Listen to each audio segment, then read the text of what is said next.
itu eh, hanya satu jawaban gitu ya teman-teman.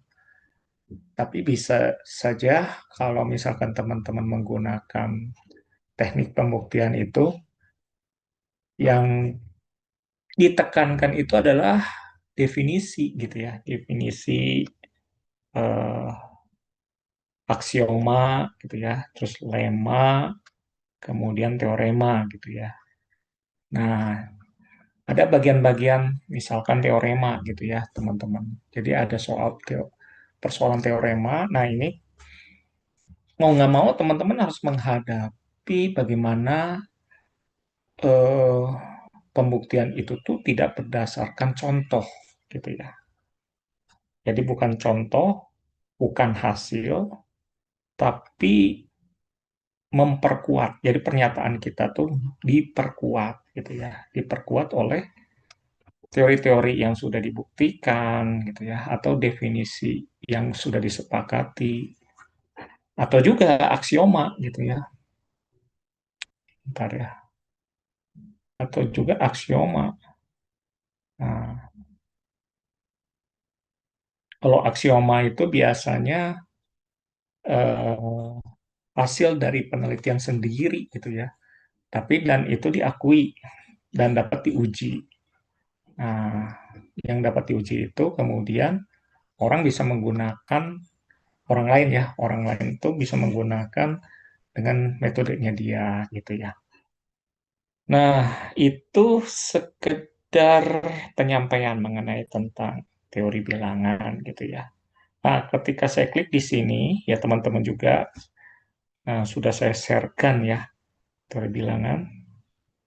Ini kok sedikit lama. Nah, gitu ya. Ini juga saya sudah ceritakan mengenai tentang sejarah teori bilangan, gitu ya. Terus teman-teman ada tes diagnosanya itu sudah masuk juga ya, teman-teman ya. Nah, di sini saya menambahkan video juga, gitu ya. Jadi video tentang bagaimana teknik pembuktian, gitu ya.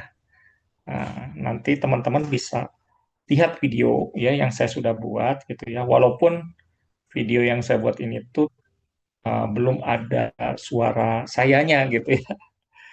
Nah, hanya saya kasih musik lah atau kasih keterangan di situ. Jadi teman-teman tinggal belajar dari video pembelajaran. Nah, dari video ini tuh sebenarnya hanya beberapa contoh gitu ya. Jadi beberapa contoh, contohnya misalkan pembuktian secara langsung itu seperti apa gitu ya. Terus contoh pembuktian kontrapositif itu kayak apa. Lalu ada lagi contoh menggunakan divisible ya, divisibility atau pembagian seperti apa gitu ya. Ya kalau saya hanya memberikan tiga contoh gitu ya teman-teman. Ya nanti saya mungkin menambahkan contoh-contoh lain atau pembuktian-pembuktian teknik apa yang istilahnya itu yang teman-teman ini perlu diketahui gitu ya. Jadi kalau yang tadi tuh yang tiga itu hanya beberapa bagian gitu ya teman-teman. Nah, mungkin ada lagi misalkan contoh tentang kontradiksi itu seperti apa gitu ya. Nanti mungkin saya tambahkan di situ. Hanya memberikan tiga contoh aja gitu ya, teman-teman. Nah, oke ya. Tinggal nanti teman-teman lihat yang video yang saya sudah buat.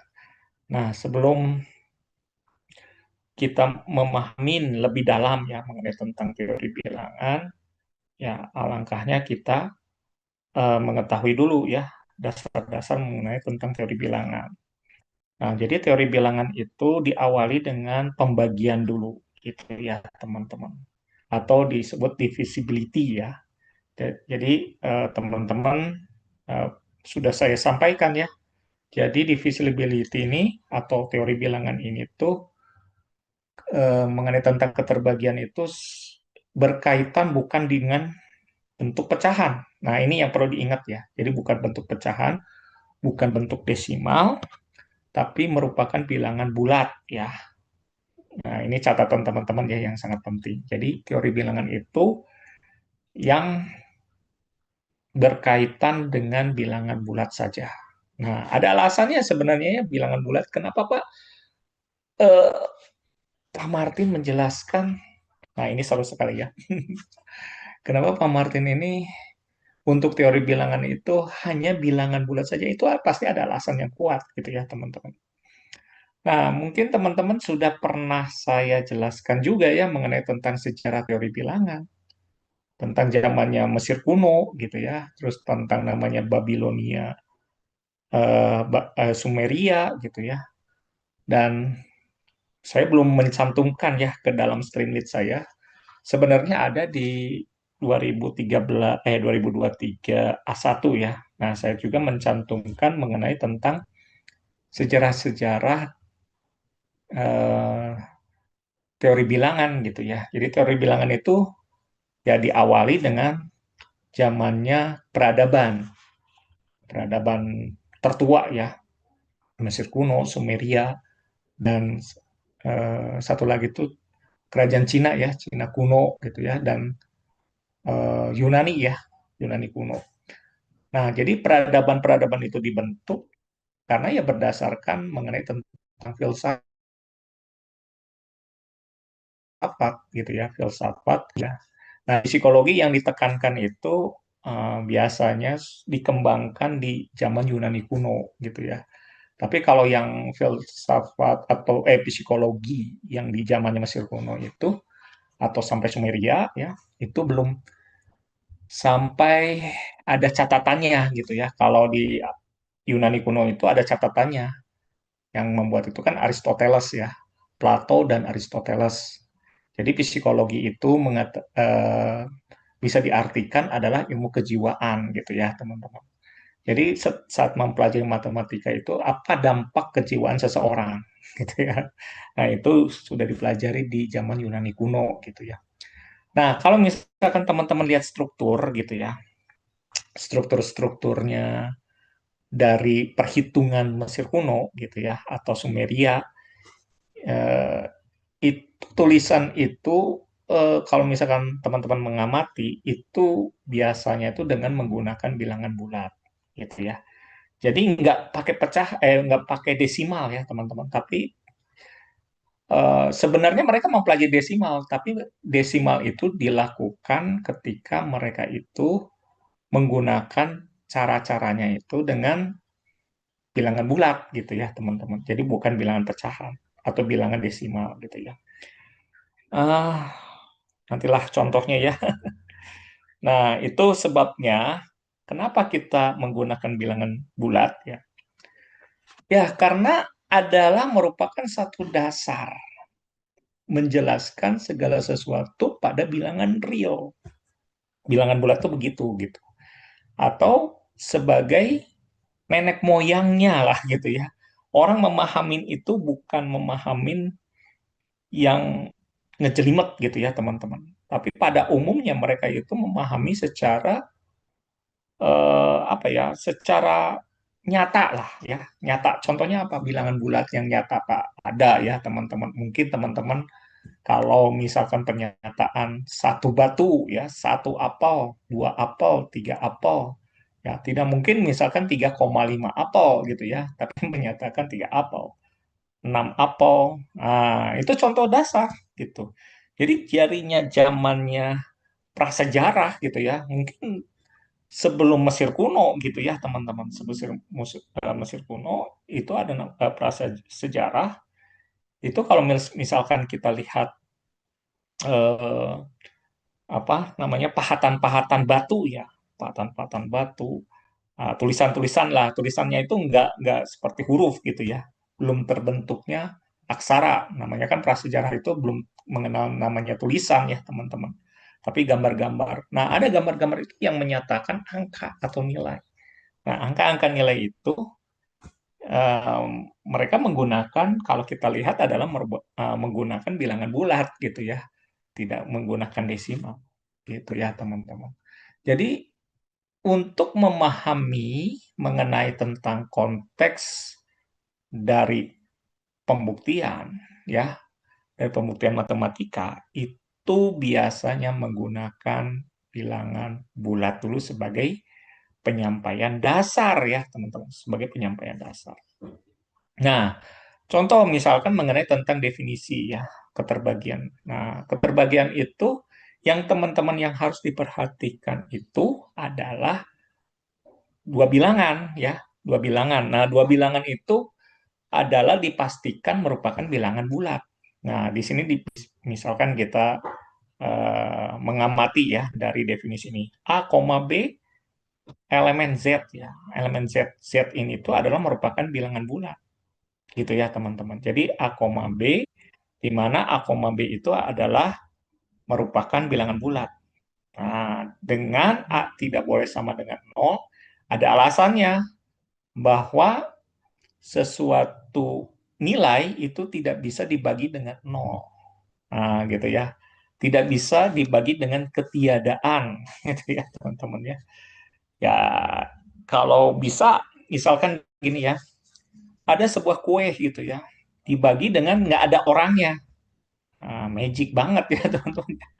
Kosong gitu, bukan nggak ada orang gitu ya, istilahnya. Coba teman-teman bayangkan tidak ada orang gitu ya, satu kue yang dibagikan tidak ada orang. Nah, kalau kita pikirkan lebih mendalam, istilahnya itu tidak akan menemukan sesuatu hal yang istilahnya itu bermakna gitu ya. Tidak bisa mendapatkan sesuatu yang bermakna. Mungkin ya, ribuan tahun kemudian mungkin akan kalau penelitian-penelitian itu semakin berkembang gitu ya, mungkin akan menemukan gitu ya. Satu kue dibagi dengan ketiadaan gitu ya, teman-teman.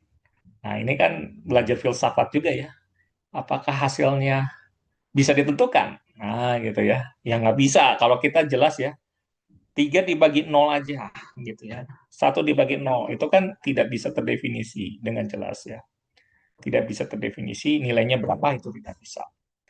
Jadi kita untuk memahami konsepnya yang berkaitan dengan pemikiran manusia, gitu ya, sesuatu itu ya bisa didefinisikan dulu, gitu ya.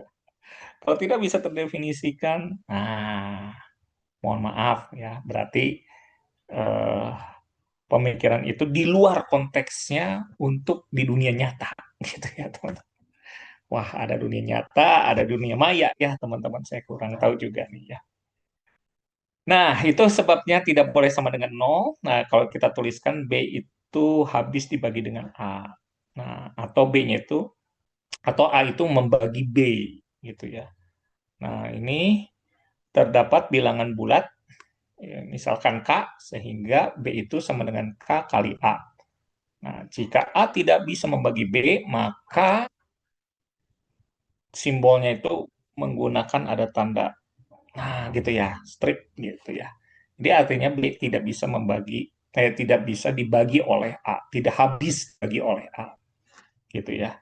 Jadi syarat nilai tersebut habis dibagi sesuatu ya. Ketika apa? Ketika ini teman-teman. Nah, ini kan sistem perkalian ya. Pembagian itu kan ada sistem perkalian. B itu sama dengan K kali A, gitu ya. Di mana K-nya itu merupakan bilangan bulat. Tapi kalau misalkan teman-teman tidak bisa menyatakan K dengan misalkan tidak bisa menyatakan bilangan bulat, nah maka K itu eh, tidak bisa menyatakan bilangan bulat ya, sorry. Maka si B itu tidak habis dibagi dengan A. Gitu ya, teman-teman. Contoh, 12 bagi 3, 12 apakah habis dibagi 3 gitu ya. Bahasanya begitu ya, teman-teman, bukan strip ya. Jadi dari belakang, apakah 12 itu habis dibagi 3? Ya, kenapa? Karena 12 itu bisa dinyatakan 4 kali 3. Karena kalau 12 bagi 3 itu, kalau kita pikir ya, istilahnya, kita pikir aja. Kenapa enggak langsung aja lah, misalkan 12-nya itu dibagi dengan 3, itu langsung sama dengan 4, pernyataannya seperti itu. Ya, memang dari zaman sekarang ini tuh pernyataan itu berlaku ya, teman-teman ya. Tapi waktu zaman dulu, teman-teman ya, zaman dulu itu istilahnya untuk menyatakan ya habis dibagi itu dengan cara bahasa. gitu ya, penyampaian bahasa. Tapi menyampaikan secara matematis gitu teman-teman ya. Matematis langsung aja 12 bagi 3 4 udah gitu ya. Nah, kalau zaman dulu nggak gitu ya teman-teman. Jadi mereka itu menyatakan kalau 12 bagi 3 apa buktinya? Karena 12 itu sama dengan 4 kali 3 yang artinya gitu ya, yang artinya bahwa bahwa 12 apa 3 itu membagi 12 gitu ya. Jadi kalau misalkan kita lihat definisi, ini pernyataan zaman-zaman dulu mendefinisikannya begitu, teman-teman. Jadi 12-nya itu 3 itu membagi 12 di mana terdapat nilai 4 yang merupakan bilangan bilangan bulat ya. Jadi zaman dulu apakah ada perkalian? Nah, saya juga belum sampai ke sana ya, teman-teman ya. Tapi mereka menyatakan terbagi, misalkan 12 itu membagi 3 menjadi 4 bagian gitu ya. 4 bagian yang sama banyak. Nah, ini kan konsepnya sebenarnya kalau kita pikirkan ke sekolah anak dasar ya. Kelas 2 SD ya, kalau nggak salah. Jadi mereka itu menggunakan gambar, kan gitu ya. Jadi ada 12 apel gitu ya. Lalu 12 apel itu dibagi kepada 3 anak. Nah, 3 anak. Jadi 3 anak ini tuh semuanya tuh sama, gitu ya, sama. Nah, setiap anak itu berapa dapatnya, gitu ya, teman-teman. Oh, dapatnya itu 4. Gambarannya gitu ya. Oh, setiap anaknya 4. Dan semuanya itu merata. Kalau semuanya merata, artinya benar bahwa 3 itu bisa membagi 12 yang hasilnya setiap masing-masing terdiri dari 4 apel. Nah, gitu ya. Bahasakan ke anak kan gitu ya. Tapi ya kalau membacakan ke anak harus menggunakan gambar ya teman-teman ya. Jadi menggunakan secara konkret bukan secara abstrak gitu ya. Kalau misalkan kita mengatakan seperti ini kayak seolah-olah kita abstrak ya teman-teman ya. Nggak bisa terlihat, nggak bisa dibayangkan gitu ya. Nah, tapi kalau istilahnya kita menghadapi anak-anak gitu ya. Nah, teman-teman tuh sudah mempersiapkan strategi psikologi, psikologi biasa maksud saya ya. Mana yang perlu diberikan ya, tahap konkret, mana yang semi konkret ya, mana yang semi abstrak, kemudian mana yang cocok untuk abstrak. Nah, gitu ya. Ya, kalau misalkan cocok yang abstrak ya seperti teman-teman. Jadi saya ngomong 12 itu bisa terbagi 3 itu bisa membagi 12 gitu ya. Di mana bahwa 12 itu adalah merupakan satu kelipatan dari nilai 3 dan 4 misalkan gitu ya. Itu mungkin dipahami oleh mahasiswa gitu ya. Tapi kalau untuk anak-anak nggak bisa, harus menggunakan teknik secara konkret gitu ya. Nah, contoh yang tidak bisa membagi, contohnya ya 17 itu tidak habis dibagi 5 gitu ya. Artinya apa? Artinya tuh teman-teman di sini tuh ada satu definisi gitu ya. Definisinya saya ingin mencari bilangan bulat K sedemikian hingga kalau 17 itu sama dengan 5 kali berapa gitu ya teman-teman. Kira-kira 5 kali berapa? Jadi bukan 17 bagi 5 langsung enggak gitu teman-teman ya membahasakannya itu. Jadi kita harus mencari bilangan bulat supaya 17 itu sama dengan 5 kali berapa supaya hasilnya 17 gitu ya teman-teman. Yang berapanya itu adalah harus merupakan bilangan bulat. Nah, kalau tidak bulat gimana? Maka dia tidak terbagi oleh 15 gitu ya. Jadi ada strip di situ gitu ya, teman-teman. Apakah berlaku untuk yang negatif? Berlaku gitu ya, teman-teman ya. Karena apa? Karena kalau kita lihat dari definisi ya, A dan B itu adalah elemen bilangan bulat gitu ya. Elemen bilangan bulat itu bukan hanya nilai yang positif saja, ya. Bilangan negatif pun ada, gitu ya, teman-teman. Hanya ada syaratnya bahwa A itu tidak boleh sama dengan nol. Nah, aturannya begitu, gitu ya. Jadi boleh menggunakan negatif, gitu. Oke, kita lanjut ya. Nah, ini ada contohnya, ya, teman-teman bisa lihat di situ, gitu ya. Ini udah jam berapa nih? Oh, masih ada waktu ya. Nah, contoh misalkan ini juga adalah merupakan persamaan ya. Jadi persamaan ini tuh dinamakan persamaan Diopatin. Tahun berapa, Pak? Ya, 300 sebelum Masehi ya, teman-teman. 300 Masehi itu udah pemikirannya tuh seperti ini gitu, teman-teman. Jadi zaman-zamannya sebelum ada komputer ya, sebelum ada komputer, ada kalkulator gitu ya, teman-teman. Jadi mereka menggunakan dengan cara bahasa gitu ya. Ini tuh bahasa maksud mereka itu. Jadi bukan sekedar istilahnya rumus gitu ya. Sebentar ya. Oke.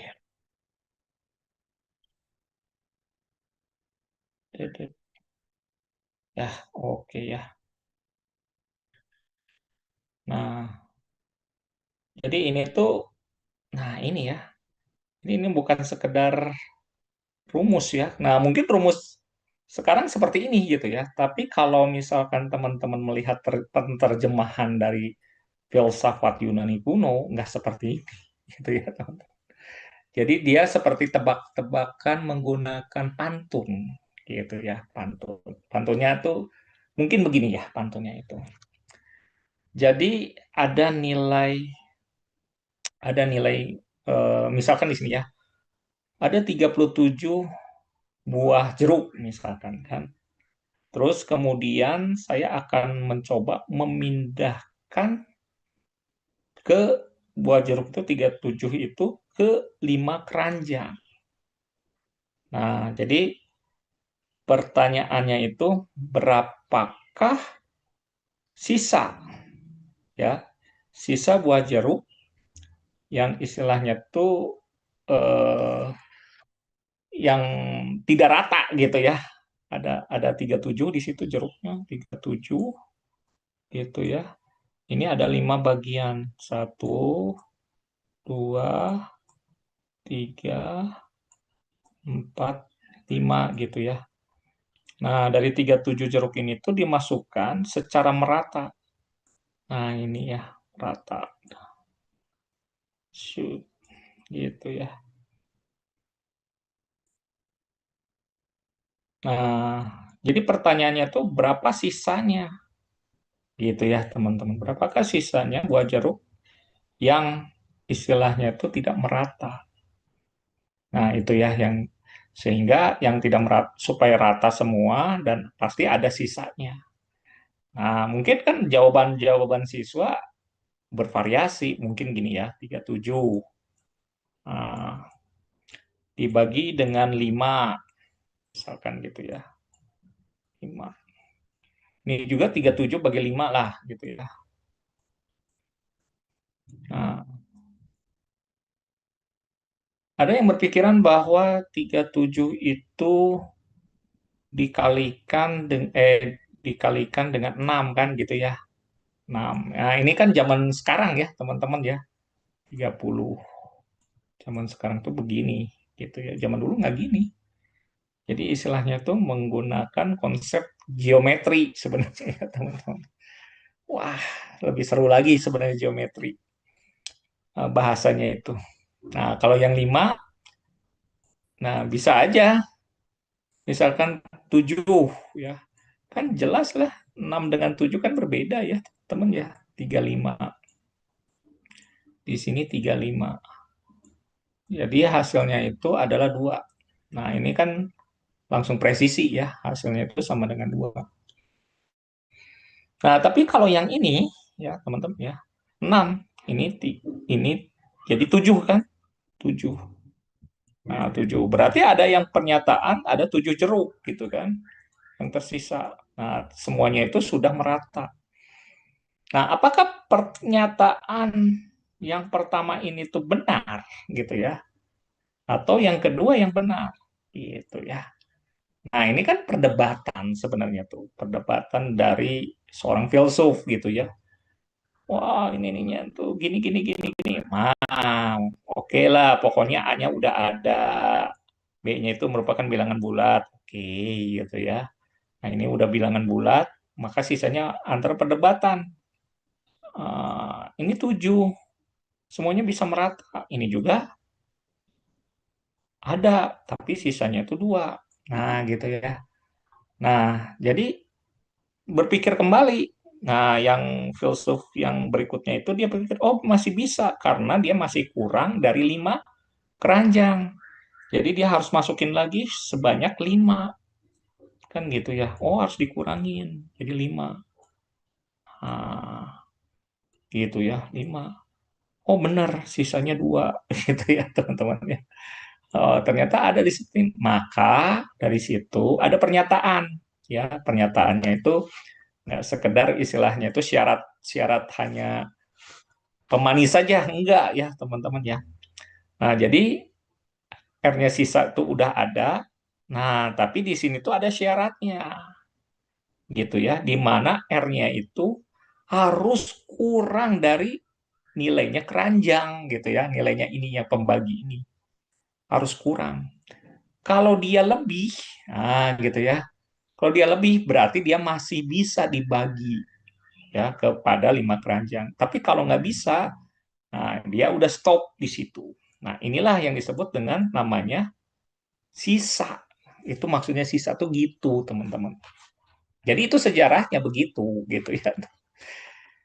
Jadi dimaksud sisa itu kalau ya kalau dia itu nilainya itu kurang ya dari si pembaginya ya jangan lebih.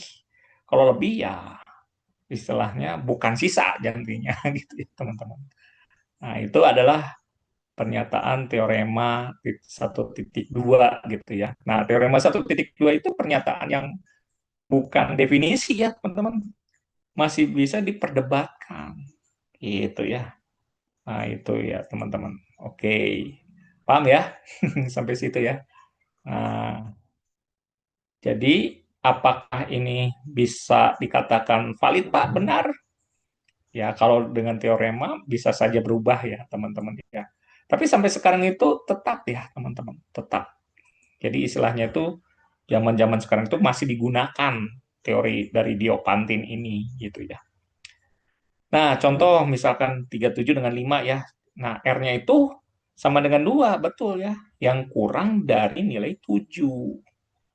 Dari nilai 5 sorry ya. Dari nilai 5. Bukan 7 ya, sorry. Dari nilai 5 si B-nya gitu ya. Nah, demikian juga yang negatif juga bisa gitu ya. Min 15 ya sama dengan 4, maka min 15 itu sama dengan 4 kali min 4, ininya 1 gitu ya. Di mana eh, 1 itu kurang dari 4-nya gitu ya. Nah, jadi yang paling tepat ya min 15 ya dengan si B zaman dulu itu ya untuk memperkenalkan mengenai tentang bilangan, sistem bilangan bahwa B itu harus positif ya, teman-teman ya. Kenapa? Ini. Nih syaratnya ini ya. Jadi ini syaratnya. Nah, R-nya positif. B-nya juga harus positif karena dia harus lebih besar daripada 0. Nah, kenapa B-nya nggak 0, Pak, di situ? Nah, ada syaratnya, ya ini syaratnya. Ya, jadi min 15, B-nya itu min 4 misalkan. Nah, itu nggak boleh karena dia tidak akan berdasarkan dari syarat Diopantin. Itu ya, teman-teman.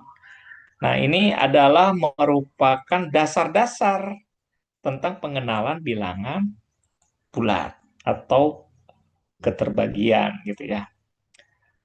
Oke, ini sudah mungkin faktor-faktor lain sudah paham ya, teman-teman.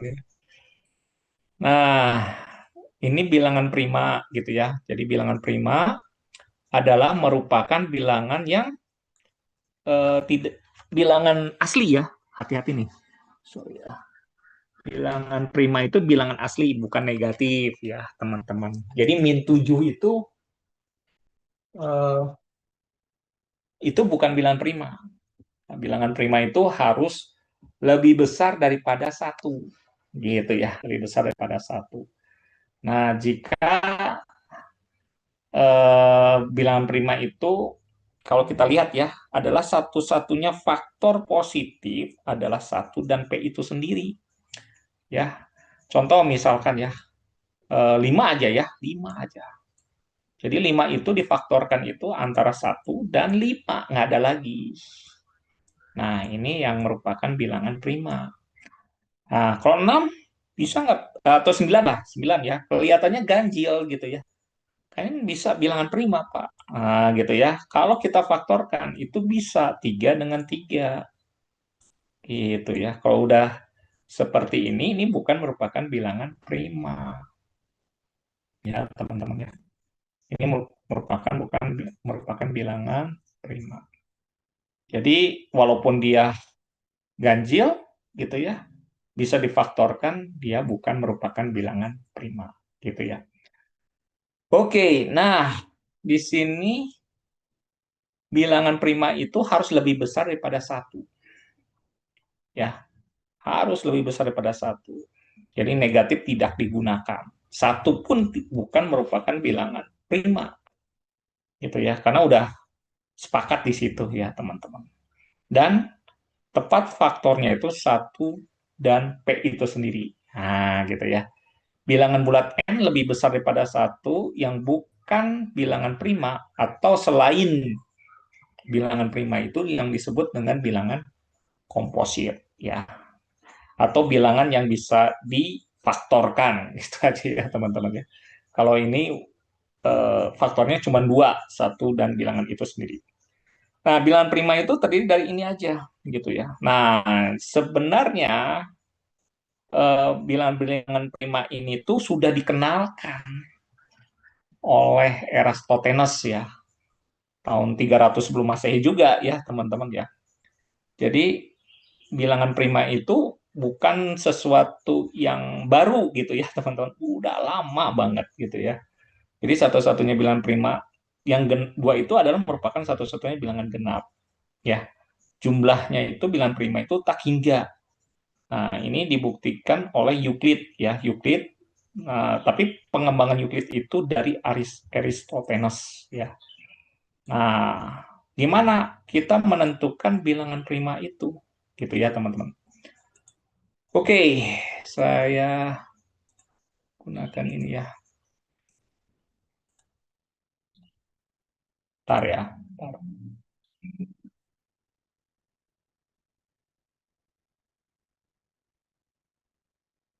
Oh, iya, iya, iya, iya, iya, iya. Ini dulu. Set. Hmm, himpunan dua variabel Aristoteles ya. Nah, ini kita coba. Sebenarnya saya sudah buat videonya gitu ya, tapi ya nanti saya masukkan ke Streamlit gitu ya, teman-teman ya. Nah, Aristoteles tuh begini, teman-teman. Saya hapus dulu ya, hapus dulu. Nah, misalkan teman-teman di situ ya, mau menentukan dari nilai satu ya. Nah, ini nih saya satu ya, dari nilai satu sampai 100. Nah, bilangan bulat. Nah, gitu ya, dari satu sampai 100. Nah, tugas dari teman-teman itu menentukan nilai bilangan prima dari satu sampai 100 gitu ya. Nah, kalau menurut Aristoteles, jangan repot-repot katanya begitu ya. Pakai saja metode saya, adalah metode pencoretan atau yang dinamakan dengan saringan Eratosthenes gitu ya.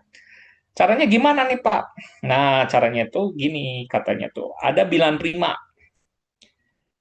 Kamu mendapatkan bilangan prima itu dari yang ya, kurang ya atau sama dengan lah gitu.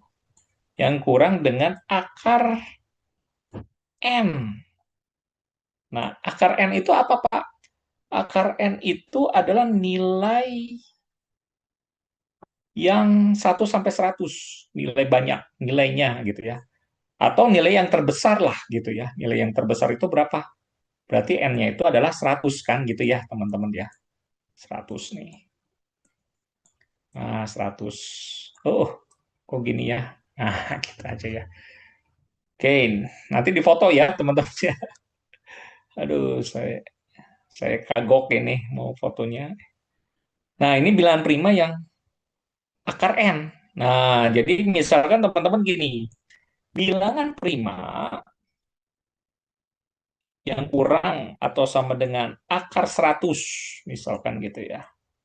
Akar 100 nih, Pak. Nah, akar 100 itu berapa? Nah, jelas akar 100 itu adalah 10 ya, teman-teman ya. Nah, teman-teman itu mencari bilangan prima yang kurang dari atau sama dengan 10. Nah, teman-teman kan pasti menyebutkan 2 merupakan bilangan prima, betul ya? Terus berapa lagi? 3 ya. Terus 5, lalu 7 gitu ya. 9 enggak ya, teman-teman? 9 tadi bisa difaktorkan, jadi nggak bisa gitu ya, termasuk bilangan prima. Nah, dari situ ya 2, 3, 5, 7. Jadi teman-teman itu misalkan kita buat 100 ya. Nah, 100 kita tampilkan. Dah, gitu ya. Oh, ini yang masih kosong. Nah, lalu teman-teman itu mencari mana ya yang termasuk merupakan bilangan prima. Jadi teman-teman tinggal diklik saja di sini ya. Klik misalkan. Berapa aja yang merupakan bilangan prima? 2,3,5,7 gitu ya. Oke di situ. Nah, nah 2, 3, 5, 7. Nah, itu coretan atau penyaringan dari Eratosthenes. Nah, maksudnya 2 ini gimana, Pak? Yang 2 ini tuh adalah merupakan yang kelipatan 2. Tapi selain 2 ya, nilai 2, nilai yang kelipatan 2 itu dicoret selain nilai 2. Jadi misalkan saya klik di sini. Nah, jadi yang kelipatan 2 itu dicoret. 4, 6, 8, 10, 12, 14. Ya, semuanya tuh yang kelipatan 2. Tapi selain angka 2. Gitu ya, teman-teman. Nah, udah ini pencoretan angka 2 gitu ya. Terus kemudian pencoretan angka 3. Nah, angka 3 yang tapi bukan angka tiganya, tapi yang kelipatan 3. Yang mana aja? 9 ya, misalkan itu. Atau 6 ya. Nah, ini 9 kena. 9, 12 ya, pasti ya. Itu mah kelipatan 2 ya, teman-teman. 15 dicoret ya. Jadi yang kelipatan 3 itu dicoret, teman-teman. Nah, dah. Terus berapa lagi? Kelipatan 5. Dicoret yang kelipatan 5. Gitu ya. Terus sudah itu kelipatan 7 dicoret. Nah, udah. Yang masih kosong gitu ya, masih kosong. Nah, ini yang menjadi cikal bakal bilangan prima. Nah, langsung saya klik aja bilangan prima. Nah, jadi satu nggak kena. Kenapa? Karena kita itu sudah sepakat aturannya itu bilangan prima itu harus lebih besar daripada satu. Nah, yang putih-putih yang tadi itu dikasih warna kuning. Nah, yang warna kuning ini adalah merupakan bilangan prima. Nah, caranya gitu ya untuk mencari bilangan prima gitu ya, teman-teman. Nah, mungkin teman-teman berpikir, Pak, bisakah itu berlaku untuk apa namanya tuh? Berlaku untuk angka-angka selain angka 100 tadi, Pak? Iya, berlaku, teman-teman. Misalkan ya 150 lah gitu ya. Jadi 150 sebenarnya bisa sampai ribuan juga bisa ya, teman-teman. Tapi kan untuk anak-anak ya nggak harus sampai segitunya. Lalu ditampilkan kan? Nah, jadi 150, jadi teman-teman tinggal mencatat dulu kan bilangan prima yang kurang sama dengan dari 150. Itu ya. 150. Nah, kira-kira berapa nih yang 150? Ya. Nah, oke lah kita kotret aja ya. Kotret aja, Pak. Iyalah, kotret aja. Atau di Excel aja ya di sini misalkan. Sama dengan SQRT dari 150 lah. 12 ya. 12,27 247. Oke, kita tulis 12,47. Oke. Jadi bilangan prima yang kurang dari 12 itu berapa aja kan gitu ya? 2, 3, kita masukin dulu. 5 ya, 5. Terus 7, 8, enggak 9, enggak 10, enggak 11 ya. 11. Nah, ini yang merupakan bilangan prima yang kurang dari 12,47 ya. Nah, misalkan ya mendekatilah gitu ya. Oke, kita coba masukin ya. Misalkan 2,3,5,7,11 ya. Kita cek di situ. Oke. Nah, muncul. Nah, muncul ya, teman-teman. Nah, muncul. Kita coba ya. Oke, kita pencoretan yang nilainya 2. Nah, gitu ya.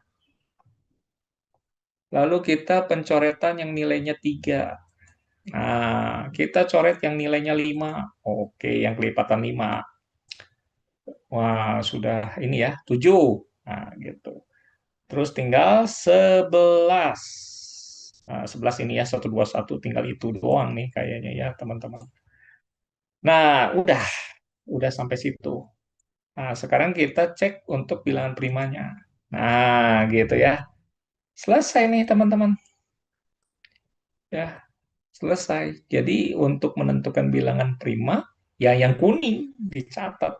Nah, gitu ya, teman-teman. Oke, sampai situ ya, teman-teman. Jadi, untuk teknik mengenai tentang bilangan prima, ya seperti ini yang dikemukakan oleh Eratosthenes ya. Oke, eh, kita balik lagi ke sini ya. Nah, itu ya. Jadi seperti itu teman-teman. Bilangan prima itu gitu ya. Saya hapus lagi. Seru juga nih ya, pemikiran-pemikiran dulu ya. Oke, lanjut. Ini udah 15 menit lagi lah ya. Tup, tup, tup. Nah, ini sebenarnya adalah mengenai tentang teorema dasar. Nah, teorema dasar itu apa sih, Pak? Ini pemfaktoran. Mungkin teman-teman belajar tentang pemfaktoran ya. Contohnya gimana nih, Pak? Nah, contohnya beginilah. Pokoknya teman-teman pernah belajar tentang faktorisasi 12. Nah, 12 itu kan bisa dibagi dua ya. Jadi, kalau pembagi itu harus dengan menggunakan bilangan prima dulu. Nah, ini 6. Masih bisa difaktorkan? Masih. 2 dengan 3. Gitu ya. 3. Nanti hasilnya itu, duanya itu 2 pangkat 2 ya, dengan 3 pangkat 1.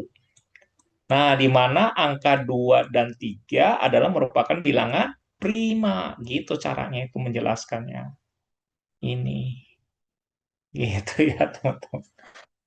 Jadi ya, transkrip Yunani kuno, zaman Yunani kuno ya seperti ini atau Fermat tahun 1700-an ya. Jadi angka nilai ini tuh bisa difaktorisasikan, terdiri dari banyaknya beberapa bilangan prima yang nantinya akan dipangkatkan.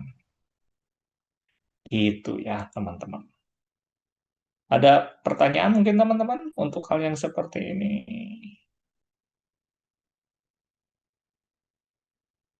Tidak ada ya. Nah, seperti itu. Jadi 12, 360. Nah, Kalau teman-teman perhatikan itu semua pemfaktoran itu menggunakan bilangan prima. Itu ya, teman-teman ya. Nah, shift. Nah, ini menggunakan Eratosthenes tadi ya, di animasi. Jadi teman-teman tinggal klik-klik sajalah gitu ya. Nah, uji keprimaan ya. Jadi keprimaan itu ini yang disebut dengan penggunaan akar M tadi ya, yang digunakan oleh pembatas saringan Eratosthenes tadi ya, teman-teman. Nah, itu ya, teman-teman. Nah, kalau saya klik seperti ini ya gambarannya itu. Nah, itu adalah merupakan bilangan prima. Oke, lanjut ya. Lanjut lagi lah gitu ya. Kalau teman-teman melanjutkan kembali di sini tuh FPB dan KPK, GCD, Grid Common Division ya. LCM, Low Common Multiply gitu ya, kelipatan. Kalau LCM itu KPK, kalau GCD itu FPB gitu ya, teman-teman. Nah, jadi ketika teman-teman menjelaskan mengenai tentang pecahan gitu ya, kan jelasin dulu tentang menggunakan bilangan bulat. Yang pertama itu adalah keterbagian. Kedua itu adalah mengenai tentang bilangan prima gitu ya. Baru ke LCD, GCD dan LCM gitu ya. Kalau udah LCM, GCD, nantinya teman-teman itu bisa membahas mengenai tentang pecahan, menyamakan penyebut dengan menggunakan KPK dan gitu ya. Terus membagi sama rata dengan menggunakan divisible GCD atau FPB gitu ya, teman-teman. Nah, itu adalah merupakan dasar-dasarnya. Sesuatu yang istilahnya itu simple tapi dalam gitu ya, teman-teman. Simple. Mungkin teman-teman saya sudah pernah belajar di SD Pak yang kayak gitu. Ya, betul gitu ya, tapi bahasanya itu mendalam gitu ya. Berbedanya di situ gitu ya. Kalau di SD itu hanya cerita-cerita aja dengan menggunakan secara konkret kan gitu ya. Tapi kalau mahasiswa ya istilahnya tuh untuk mengenalkan suatu lebih besar mengenai tentang bilangan itu ternyata permasalahannya itu di bahasanya gitu ya. Jadi bukan di rumusnya. Nah, gitu ya. Mungkin kalau rumus udah paham lah gitu ya, tapi maknanya gimana sih, Pak? Gitu ya. Selama teman-teman belajar matematika gitu ya, mungkin gitu ya, apa yang teman-teman perhatikan oleh mengamati apa yang guru diajarkan gitu ya. Kadang-kadang pusing itu karena memikirkan maknanya apa gitu ya. Saya belajar itu untuk apa gitu ya. Jadi belum bisa terbayangkan gitu ya. Ini sesuatu ini tuh akan kemana gitu ya teman-teman. Makanya kan kebanyakan mahasiswa-mahasiswa itu mengalami kepusingan, kepenatan gitu ya. Oke, nah yang ini sebentar ya. Nah, yang ini GCD, GCD itu FPB. Nah, dikatakan misalkan A, B merupakan bilangan bulat ya. Tidak keduanya nol, hati-hati ya di situ. Bukan angka nol. Nah, pembagi persekutuan terbesar greatest uncommon division ya dari A dan B ditulis GCD A, B ini adalah merupakan simbol aja. Simbol dari FPB ya teman-teman di sini. Nah, gitu ya dari FPB. Jadi bilangan bulat positif terbesar membagi baik A maupun B. Jadi ada bilangan positif terbesar ya. Tapi kalau dia tidak bisa membagi salah satunya, nah salah satu A dan B, maka dia bukan FPB. Contoh ya, teman-teman. Contohnya apa nih, Pak? Nah, contohnya misalkan FPB dari 4,6 ya, teman-teman ya. 36,48 berapa? 12 hasilnya itu. Dengan cara apa? Pemfaktoran kan jelas ya. Nah, di mana 36 itu habis dibagi 12. Demikian juga 48-nya juga habis dibagi 12. Asalkan 12-nya itu yang terbesar gitu ya. Nah, mungkin Ada juga yang bisa membagi 36 dan 48 berapa? 6. Bisa ya? Bisa. 36 bagi 6, 48 bagi 6 masih bisa. Tapi syarat dari definisinya FPB adalah dia harus bisa membagi nilai dan terbesar. Ya. Dan terbesar. Nama juga pembagi persekutuan terbesar. Nah, jadi kalau misalkan tidak, itu bukan FPB, bukan terbesar jadinya ya. Ya tengah-tengah, nggak tahu apa namanya. Gitu ya teman-teman. Nah, kalau kita lihat simbol-simbolnya, wah ini senang sekali kalau saya menjelaskan ini simbol-simbol ya. Ini apa artinya Pak? Ini nih kan gitu ya. Nah, teman-teman kalau misalkan nih supaya saya jelasin dulu ya. Kalau sigma itu, sigma ya, sigma I misalkan. Satu I-nya itu 1 sampai 10 lah. Misalkan kan gitu. Itu artinya itu adalah 1 ditambah gitu ya. Jadi harus jelas dulu 2 ditambah 3 ditambah sampai 10 itu arti mengenai tentang sigma gitu ya teman-teman. Sigma tuh begini. Nah, kalau pi itu beda teman-teman. Kalau pi itu kayak gini ya. Misalkan di sini i itu artinya gini, itu artinya 1 kali. Nah, beda ya. Tadi mah tambah, kalau pi itu kali 2 kali 3 kali titik-titik, nah, tambah, kali ya, sorry, 10. Jadi beda antara sigma dengan pi. Harus membedakan itu, teman-teman ya. Nah, contohnya pi itu apa? Di sini yang A. Nah, artinya A. Nih, saya jelasin aja gitu ya, teman-teman. Dengan santai aja ya. Pi. Ya, santai aja nih. PI ya. Nah, P pasti bilang prima. A adalah pangkat. Gitu ya. Pangkat. Nah, itu tuh sama dengan apa? Sama dengan P1 bilangan prima pertama. Ya, ya berapa bilangan pertama tuh bisa 2 bisa 3 dulu kan gitu ya. Pangkat AI berarti A1. Nah, P2 gitu ya. Kali ya tapinya kali P2 pangkat A2 dan seterusnya. Berdasarkan apa nih Pak? Ya berdasarkan dari ini nih. Nah, ini yang 36 contohnya itu. 2 pangkat 2 3 pangkat 2. Nah, ini kan perkalian prima kan? Prima itu 2 di sini pangkat 2, prima di sini 3 pangkat 2 gitu ya. Boleh-boleh saja gitu ya teman-teman. 48 juga sama gitu ya. Berarti misalkan ini tuh adalah sebagai A, ini sebagai B misalkan.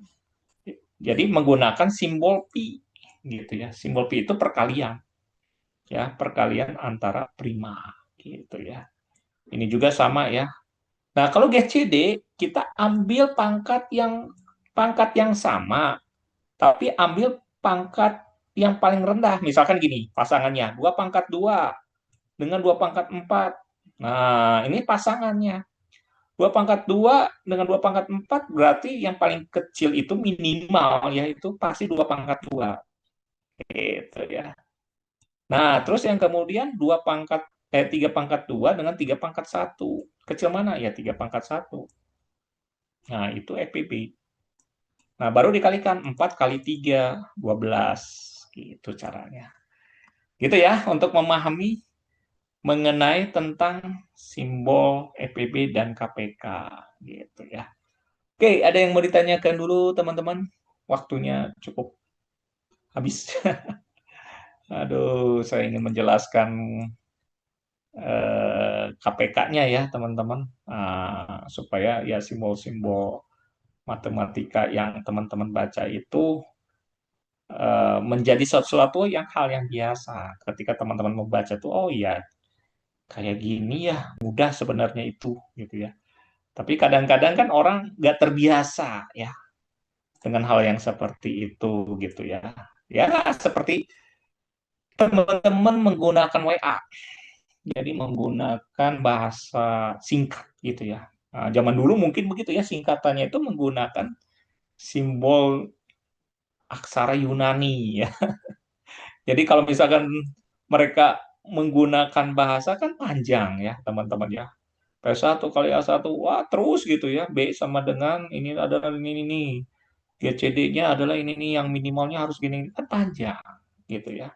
Maka mereka itu caranya untuk mempersingkat bahasa gitu ya, menyampaikan matematika. Nah, simbol itu termasuk untuk berkomunikasi ya. Jadi tidak terlalu banyak ribet dengan menggunakan bahasa, tapi menggunakan simbol. Zaman dulu begitu, gitu ya. Zaman sekarang juga begitu ya, teman-teman ya. Pakai WA juga begitu. Nah, ini LCM silakan ya, teman-teman. Jadi LCM itu, nah teman-teman juga harus membaca dengan tenang sebenarnya tuh. GCD, LCM, A, B, GCD itu adalah FPB, ya. LCM itu adalah KPK. Kalau misalkan kedua-duanya digabungkan itu langsung jadi bil, eh, bilangan A kali B. Misalkan tadi ya, 48 dikali 48 36. EPB-nya berapa? 12 misalkan ya. KPK-nya berapa? Kan gitu 72. Nah, kalau dikalikan itu langsung aja 48 dikalikan dengan 36. Itu teman-teman ya. Ini membahasakannya seperti itu. Nah, ini silahkan dibaca gitu ya. Jupit ini ya luar biasa ini ya. Kalau saya baca ini dari zaman-zamannya Yunani kuno, ini saya terinspirasi untuk mencari lebih dalam tentang bilangan ya, teman-teman ya. Oh, apa sih ini maksudnya GCD? Padahal simpel ya, tapi dalamnya itu ya, teman-teman ya. Nah, ini ada namanya EPB ya, SA ditambah TB, ini apa artinya gitu ya. Nah, nanti saya istilahnya tuh membahas ini juga ya, yang Bezoiti juga ya, teman-teman. Seperti apa untuk konkretnya aja ya. Konkretnya atau seperti apa nih, Pak? Gitu ya. Ya, itu teman-teman yang saya bisa sampaikan mengenai tentang teori bilangan. Nah, ini ada contoh soal, nanti teman-teman tinggal baca, ya seperti sesuai dengan masukan teman-teman. Banyak contoh, Pak. Oke, saya kasih nih contoh-contohnya, tinggal dilihat saja. Nanti teman-teman tinggal klik di sini, lalu teman-teman tinggal baca. Tuh, ada langkah-langkahnya, definisinya. Gitu. Enak, teman-teman ya. Semua mau keterbagian dulu boleh, prima boleh, jadi EPB KPK boleh. Ya ini ya, induksi matematika. Wah, ini nanti ya. Nah, nanti kita akan membahas ini. Fermat, wah ini lumayan nih. Seorang orang tahun 1700-an ya, seorang pakar matematik ya, tentang teori bilangan ya. Saya belum sampai ke teori bilangan modern ya. Wah, saya sampai mengerungkan kepala ya, padahal hanya cuma bilangan saja gitu. Ini aja lah Fermat Euler ya, di situ teman-teman tinggal dibaca. Terus nanti tugas tolong ya teman-teman, nanti diisi aja dulu gitu ya, ini gampang sekali sebenarnya gitu ya, pakai tulisan tangan juga nggak apa-apa gitu ya. Lalu ada video pembelajaran, nah ini adalah contoh secara langsung gitu ya teman-teman. Nah, itu gimana? Silakan dipelajari gitu ya.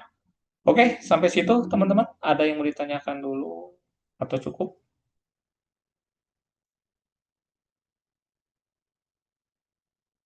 Cukup ya? Oke, terima kasih ya teman-teman. Ya, untuk hari ini,